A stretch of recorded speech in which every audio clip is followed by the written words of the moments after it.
It is also about having an uncompromising view about the fundamental right of this country to protect its borders.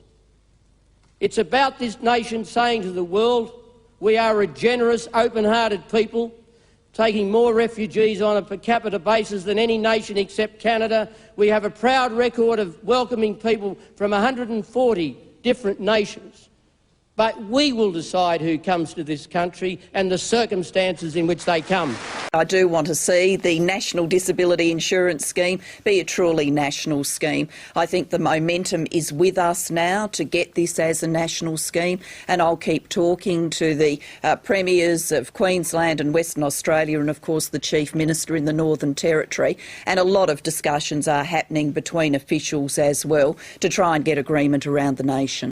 I'm a great believer in this, that the free world loses nothing by going to a conference and speaking its mind. We have nothing to hide. There's nothing dishonest about our case. We have no territories to gain, no threats to make. And I think the effect of an honestly presented case that gets known around the world is tremendous. Fellow Australians, for 3 years, Australia has shared with every comparable country and with all our trading partners economic conditions of difficulty unparalleled for 30 years.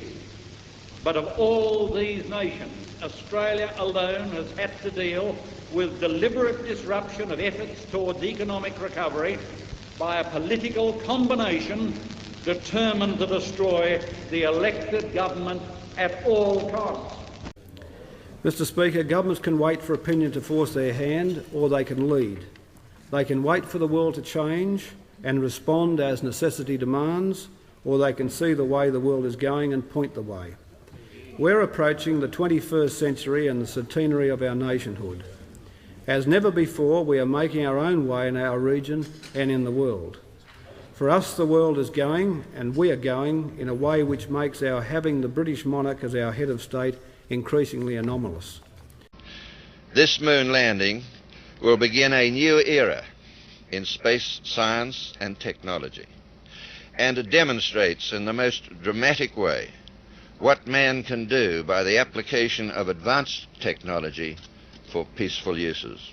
Our first duty as Australians is to Australia, to its industries, primary and secondary. But our next duty is to Britain, upon whose strength and power our safety and progress depend.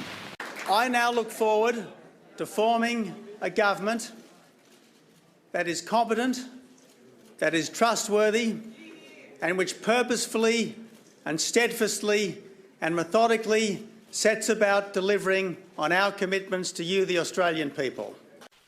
Australia, therefore, being a nation that believes in a way of life which has freedom and liberty as its cornerstones, goes to the battle stations in defence of the free way of living. Our course is clear. Our cause is just. I believe it's important that the people of Australia be given an opportunity to speak. And if the union movement is not prepared to listen to this government, if it is not prepared to listen to the collective voice of 7 state governments, then I challenge it to listen to the voice of the people of Australia.